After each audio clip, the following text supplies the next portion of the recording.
Inside bareng Gretong Krongan. Hai great people, yuk kita duduk santai dan dapat banyak insight di Gretong Tongkrongan.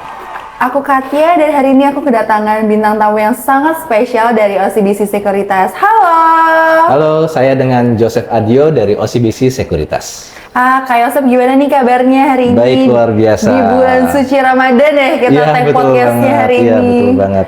Udah dapat THR belum nih? Kan udah mau menjelang Idul Fitri juga. Tahu dong mimiknya begini. Iya. Sepertinya masih tanggal tua ya, Masih, belum ya? Cuma ya kita persiapkan sajalah semuanya. Nah, gitu. ngomong-ngomong mempersiapkan THR, kalau dari Kak Yosef sendiri gimana sih cara mempersiapkan THR? Apakah udah kebayang akan membagi pos-pos tertentu nih? Karena kan biasanya di bulan suci Ramadan tuh banyak kebutuhannya ya, kayak ada bukber, ajakan bukber, belum betul. lagi beli hampers gitu kan buat teman-teman, teman kuliah, Ya. teman kerja, teman main gitu kan. Terus juga belum lagi nanti beli baju lebaran. Terus kalau yang muslim juga mungkin ada zakat, bersedekah dan sebagainya. Betul. Kalau dari Kak Yosef sendiri gimana sih mempersiapkannya? Bagaimana kita mempersiapkan THR itu, jujur kita harus bijaksana. Bagaimana kita menerima undangan bukber, terus kemudian menerima pengeluaran dari THR itu, mulai dari pemberian zakat, terus kemudian pengeluaran-pengeluaran lainnya. Kurang lebih seperti itu sih awalnya. Jadi THR tuh jangan cuman numpang lewat doang ya. Betul. Jadi harus benar-benar kita bisa manage gimana pembagiannya supaya tetap habis lebaran nggak jadi boncos gitu, nggak jadi beban ya. Betul banget. Sebenarnya begini, THR itu adalah suatu kesempatan kita untuk detox ekonomi kita, gitu Oh ya, ya. gimana tuh detox tuh? Jadi itu ibaratnya gini, detox itu bukan hanya untuk kesehatan tubuh, tetapi juga untuk detox ekonomi kita. Kita bisa meningkatkan tabungan kita lebih dari situ. Jadi meskipun kita sudah menyiapkan dari alokasi pengeluaran itu sendiri, kita juga bisa menyiapkan dari seperti 50% itu nggak hanya dari kebutuhan sehari-hari saja, tapi mungkin kebutuhan dari proteksi dan investasinya juga bisa ditingkatkan, gitu. Caranya gimana tuh Kak Yosef? Ya, jadi sebenarnya gini, kita mulai lagi dari awal seperti yang 50% itu untuk kebutuhan sehari-hari. Kalau THR biasanya, oke, 50% itu selain misalnya kita udah punya hutang, kita utamakan hutang operasional dulu. Terus kemudian kalau punya kewajiban zakat, itu juga bisa menjadi salah satunya gitu ya. Terus kemudian 30%-nya apa gitu ya? 30%-nya adalah self reward kita gitu ya. Mulai dari mungkin kita butuh baju baru untuk lebaran gitu ya. Bukber gitu Betul ya. sekali. Terus kemudian dan lain-lainnya lah. Nah, 20% itu kita tingkatkan lagi untuk kebutuhan investasi dan proteksi itu. Atau mau dibalik lagi, 30%-nya justru lebih ditingkatkan lagi. Untuk apa? Untuk investasi dan proteksinya. Karena apa? Kita kan sebelumnya sudah menerima gaji bulanan nih. Kan itu sudah ada porsinya tuh. 50, 30, 20. Ditambah lagi porsi THR. Nah, ini sebenarnya THR ini adalah supportnya. Jadi gimana caranya supaya kita menabung lebih untuk memperoleh detox ekonomi yang lebih baik gitu. Mungkin langsung dipisahin kali ya THR-nya ke rekening lain Betul supaya banget. lebih aman dan bisa untuk savingnya lebih banyak gitu Yes. ya. Nggak langsung kayak, aduh FOMO nih langsung mau beli ini, beli itu gitu. Biasanya kan kayak gitu ya, apalagi kalau perempuan. Di musim Ramadan ini tentunya nggak bisa kita Nggak bisa godaannya ya, nggak bisa adalah apa? dipungkiri, pasti banyak banget. Cuma satu godaannya, terutama bagi perempuan ya biasanya ya, yaitu apa? Namanya Ramadan Sale. Oh iya bener banget. Jadi itu juga itu aku udah mulai loh melihat-lihat di toko online. keranjang apa nih? Keranjang kuning, Iya, keranjang betul. hijau. Semuanya deh kayaknya ada selalu listnya. Ya, jadi itu sebenarnya adalah godaan kita di musim Ramadan ini. Momennya memang kan sangat tepat sekali. Nggak salah sebenarnya, nggak salah ya. Cuma bagaimana kita bisa manage itu semua supaya ya satu lagi ya, nggak boncos ya, gitu sih. Gimana sih kita caranya memprioritaskan antara kebutuhan, kewajiban, dan juga keinginan? Ya, jadi sebenarnya cara memisahkannya itu gampang juga sebenarnya. Sebenarnya ngomongnya gampang sih, tapi prakteknya ya Susah. lumayan juga. Susah. Ya, jadi Pasti ada memang- aja kadang-kadang kayak bocor-bocor dikit, Betul. bocor-bocor halus Betul. gitu kan. Jadi sebenarnya kita sudah bisa nge-breakdown ya listnya apa aja, kebutuhan kita apa aja, kebutuhan pengeluaran yang harus kita penuhi dalam waktu tertentu gitu ya.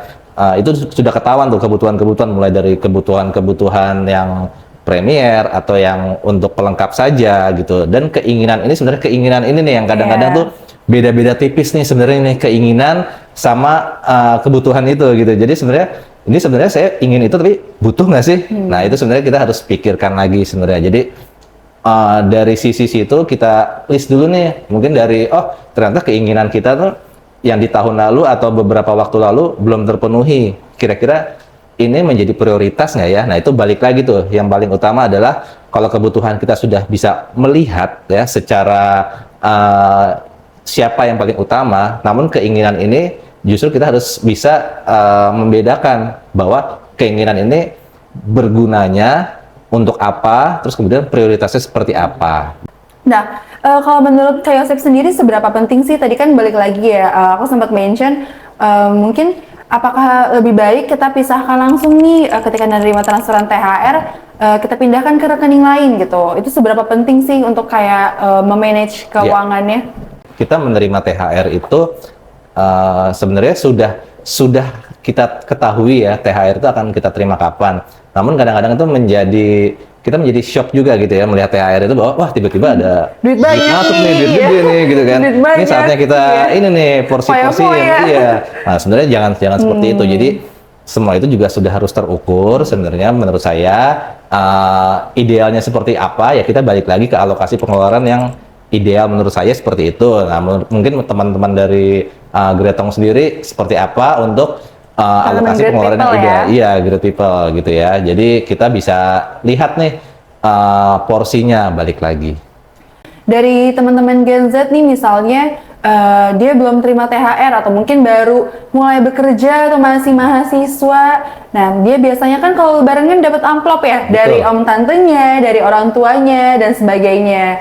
Nah, gimana sih cara kita mengencourage mereka untuk mulai sadar juga nih dan bijak finansial atau bijak mulai mengelola keuangan sejak dini? Untuk kita yang baru mulai bekerja sendiri sebenarnya kita sudah dapat hak ya untuk memperoleh THR, tetapi porsinya memang proporsional gitu ya. Jadi nggak penuh 1 tahun biasanya seperti itu, dan itu sudah apa ya, sudah common lah di perusahaan-perusahaan gitu ya. Jadi mau nggak mau dia di musim THR dia otomatis mendapatkan THR itu sendiri gitu, dan itu untuk first jobber seperti itu juga sudah bisa dialokasikan pengeluarannya, idealnya seperti itu. Jadi dia paling tidak dia sudah menerima penghasilan sendiri, menerima THR yang sudah bisa dialokasikan gitu ya. Nah yang kedua adalah kategori dia masih mahasiswa, kan dia belum bekerja nih. Betul. Dia masih minta orang tua nih gitu ya. Dia dapatnya ya dari orang tua, dari om tante, dari saudara-saudara gitu.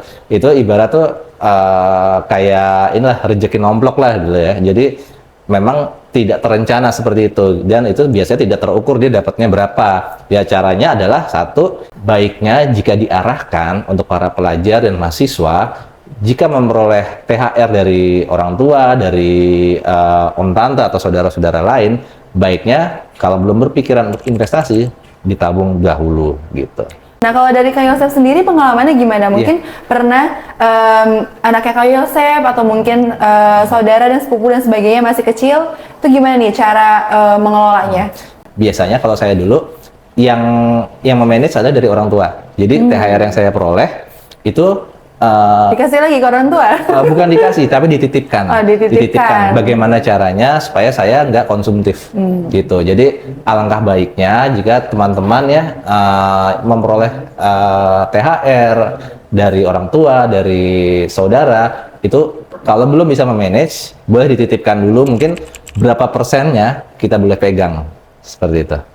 Boleh dong Mas Yosep kasih closing statement nih ke Great People yang nonton? Iya.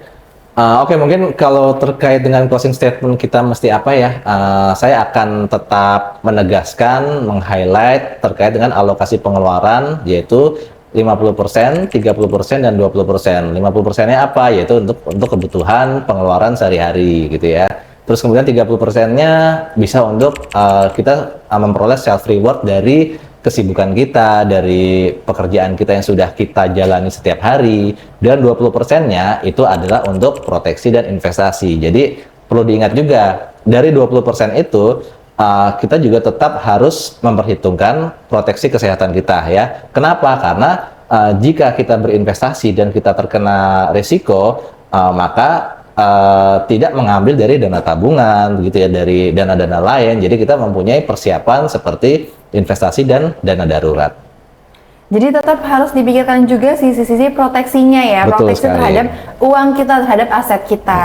Oke, great people. Jadi pada akhirnya bukan seberapa banyak uang THR yang kita terima, tapi bagaimana kita mengelolanya dengan bijak. Benar nggak, Mas? Benar banget. Dan mulai sejak dini, ya kan? Yes. Oke, kalau misalnya great people ngerasa informasi ini sangat bermanfaat dan juga relate, jangan lupa share ke teman-teman lainnya agar kita bisa menjadi great everyday together. Oke, Mas Yosep, thank you banget atas Sama-sama, kehadirannya. terima kasih juga sudah diundang. Yes, thank you banget sudah memberikan banyak insight ke great people. Sama-sama. Jangan lupa great people yang nonton untuk like, komen di bawah. Kira-kira pembahasan apa lagi ya yang akan kita bahas. Dan juga jangan lupa subscribe ya. Kalau gitu kita pamit undur diri ya. Aku Katya. Saya Joseph Adio dari OCBC Sekuritas. Bye-bye.